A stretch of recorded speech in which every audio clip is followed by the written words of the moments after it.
ខាងនេះក៏លឿនខាងនោះក៏លឿនលូអីហ្នឹងទឹកកំងមិនសោះចង់បានលឿនម៉េចមិនហឹងមកហូបទេពុំគិតរឿងបងមនុស្សឡានខាងណាក៏លឿនដែរស្មាស្អីគេរឿងប៉ុណ្ណឹងសោះគិតអីម៉ង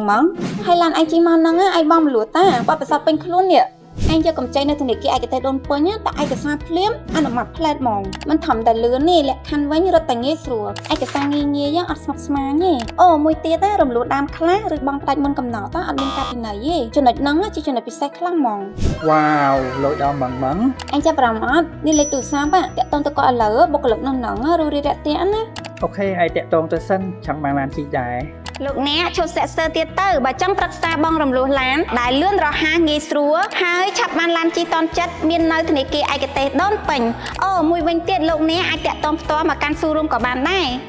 រំលោះឡាននិងម៉ូតូជាមួយធនាគារឯកទេសដូនពេញគឺជាជម្រើសដ៏ល្អបំផុតធនាគារឯកទេសដូនពេញនៅជាមួយអ្នកគ្រប់ជំហាន